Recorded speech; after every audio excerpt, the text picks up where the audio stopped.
everyone, welcome back to my YouTube channel. I have a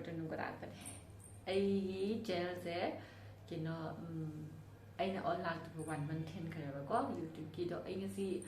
kwa ko ira na si ko fang ne do ko fang mo na si video ma naming hadi video ma nam kita wani ba ko to ai se ngasi eigi kita wani have look din ba first day is ai si hawala ka hajik se pung 12 tar ba ko exact 12 tar ai do hawala ga matunda fresh air or record paloiraga breakfast over loiraga do body video nam there to start to ni ba hajik se ai natang some because ni na kara some start to ko na dum tan mo duni ba loiraga ai do se ngasi video se mai te ni si ni video in madi hydrate pink ki ka so ai de su de do so ai clip na se tap salaga ta mai alo ai na hajui to ai sandak jahi gi hanadi 2025 ni na new year anova changa banina hadi anova cheni ko anova che da ai ke le ke le de ai yo ai skin care gi maramda ke le ke hadi le ba haukat la ke tu to ai utlak tu ni le re ba ko ai sa le re ba to le ba de ke le hi su utlak tu ni do utpa means mai la te ko promote to ko plan just ai le ba share to ni mo de gi ko ai su use ai ba use to de le le ga da in the first video nam gi hai na ne si bu ngai ga le ra pa ni ba ko aduna ai utlak ke ko first day se back se le re se back se but ai su ya yu mini show ye ta ne na ba to ba ga na ta mini show ye am ne ya wi and even se back se mini show ye ba ko to just that ya le ne mini show ye ko se mini show ye de ni adesi gi manung de ke ya wi da ti me do first ti ko in hang no si mini show ye ni ko se mini show ye sticker le ni ai na ko se ti to pai do se mini show ye se no strip stop black hat layer ko laga to ba gi to se maman se 170 ri ni ba ko i hong na sam phang ya ba ko se mini show de se ma le ye and ai no khai pam ja ba khai di pam de la sa ke ko lo ga lo ni mini show de na te ka ra tong ali okay the ga mathang le bas no mk fan yi sunscreen with ni se mk fan yi sunscreen bas gi ai di maman le ka wa ko oh okay se 499 se di am na home re se 499 se ma khak dei re loiraga tai gi macha iwi sisu ke no ni mini show gi ni sisu mini show video uba phang bra ude si mi nang dum yang zara se out so mini show ye when you got si se 50 rupees ai mai na di ai ko chi thab ki ta ma thau tai ko si se ai si lo re se ma khak lo re loiraga nail polish ni ka amana purple color ki oiba amana pink color ki oiba ko sisu ani sisu mini show de gini to sila sama mini show gi sticker ya ai sen na man sa hong ni sisu 70 rupees i hong min bat jam na ka ni ko sa 70 rupees le ba sen is ai de pink ka light pink se pink sen se purple but they was the only quality tea color there ai te was hang de du gi ai gon there ka ni to get the under eye patch kena ai dark circle or kind of ai kena do mask tum hide ni ko adu do seasonal can be ke the 499 ni ko siso kai nai de ai se yam na bu use to ko there's ai mo yam na thing dum de ko ai di mami chang na sai sai mu sa khar mu mai roi ba to ai pam de ba do thi be mai oi ba de gi sam na thi be mai oi ba du gi ta ma tai na lei be ni ba ko se som ka bi dum use to ba sai na ko but ai zam na ni use to de but si am pa ba ni mk fan si am pam if ya so se som mk fan gi ta use to ge na di mama ka mk fan use to gi ai mai ta ma ta hôn rồi anh mới đi phải nè có tôi là có nail cutter sumin show gini 170p ပဲကွာမစားမကြ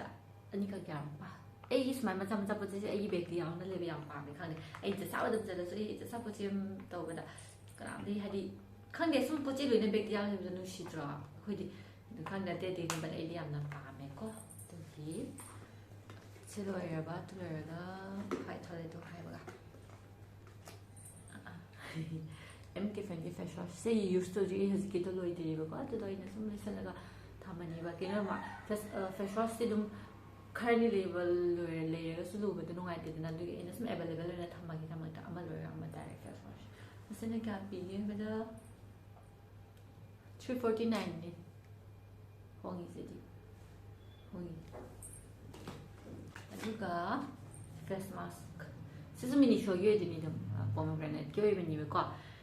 cái này mấy tiêu đó cầm phơi rồi đi cầm phơi hai bên có đi ít thì sẽ bài bài thế rồi sẽ dùng năm đây cầm phơi gì face mask sẽ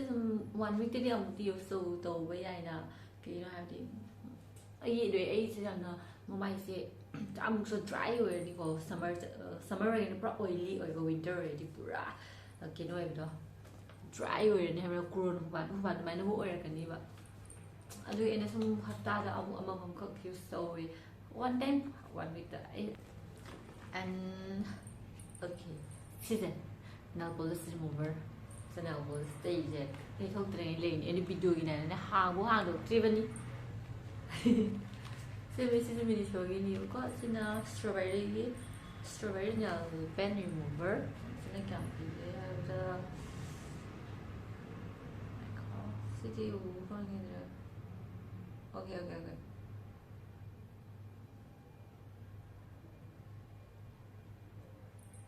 80 rupees 80p bên mà mình sẽ làm mang cái ý mình bắt 80p rồi mà có 80p rồi nó bớt phải đó mình đây use tao gì là bên mình ok mình này không ba sẽ cái này thế là cái nó coffee lip balm ni thôi coffee lip balm sẽ nó thôi là coffee ăn chia gì đi hỏi biết điều vậy này xin nào tôi về anh là xem mình use rồi vậy đó số ra coi như nào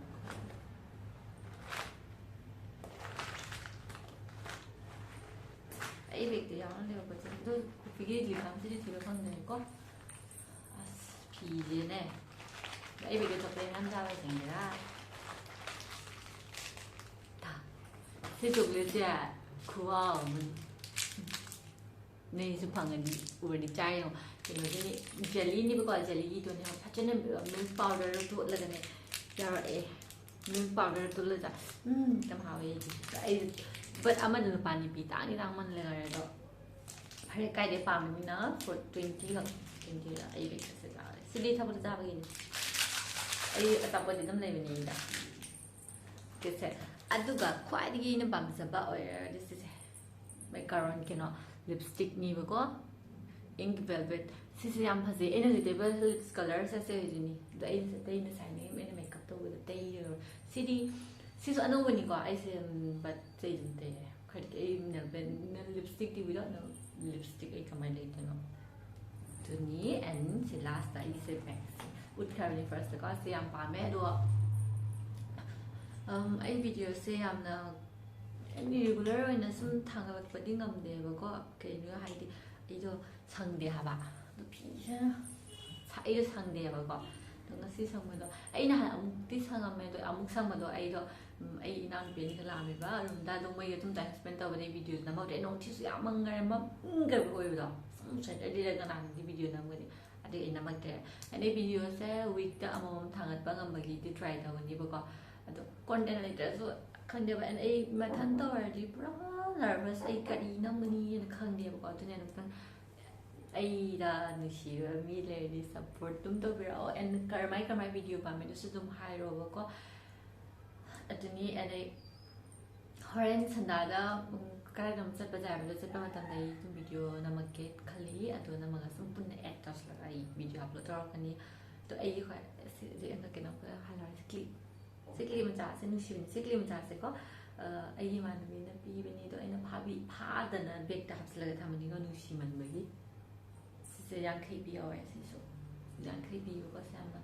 ꯁꯤꯗ ꯑꯩꯁꯦ ꯄꯥꯏꯔꯤꯁꯤꯁꯨ ꯀ꯭ꯂꯤꯞꯅꯤ ꯁꯤꯁꯨ ꯀ꯭ꯂꯤꯞꯅꯤ ꯑꯩ ꯄꯤꯡꯅ ꯐꯥꯕ ꯄꯤꯡ ꯊꯤꯕ ꯐꯪꯗꯦꯅ ꯍꯣꯔꯦꯟ ꯑꯗꯩꯗꯤ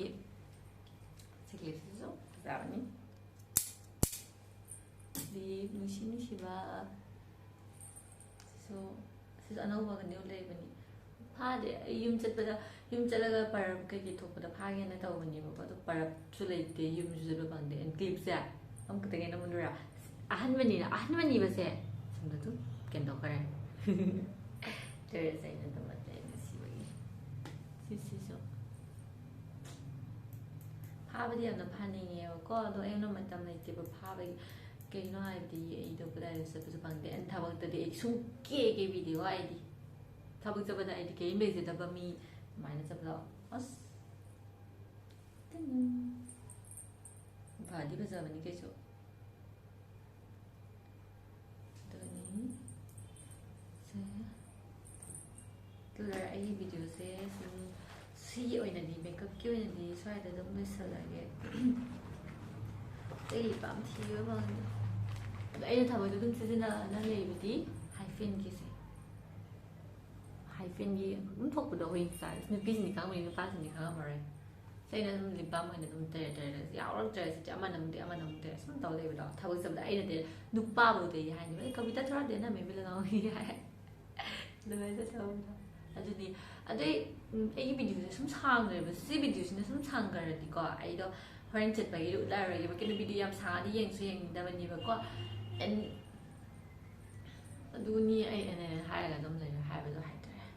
ꯑꯗꯣ ꯚꯤꯗꯤꯑꯣꯁꯦ ꯁ꯭ꯋꯥꯏꯗ ꯁꯨꯝ ꯂꯣꯏꯁꯤꯜꯂꯒꯦ ꯑꯩꯉꯣꯟꯗ ꯅꯨꯡꯁꯤꯕꯤꯕ ꯃꯤꯁꯤꯡꯗ ꯂꯥꯏꯛ ꯇꯧꯕꯤꯔꯝꯃꯣ ꯁꯤꯌꯔꯗꯤ ꯀꯅꯥꯝ ꯇꯧꯗꯦ ꯁꯤꯌꯔꯗꯤ ꯇꯧ ꯍꯥꯏꯕ ꯈꯛꯇꯅꯦ ꯁꯤꯌꯔꯗꯤ ꯀꯅꯥꯝ ꯇꯧꯗꯦ ꯏꯚꯟ ꯑꯩꯕꯨꯗ ꯁꯤꯌꯔ ꯇꯧꯕ ꯌꯥꯝ ꯇꯜꯂꯦꯕ ꯃꯤꯒꯤ ꯆꯦꯅꯦꯜ ꯀꯩꯀꯥꯁꯦ ꯑꯗꯨꯝ ꯑꯗꯨꯝ ꯇꯧꯕꯤꯒꯦꯅ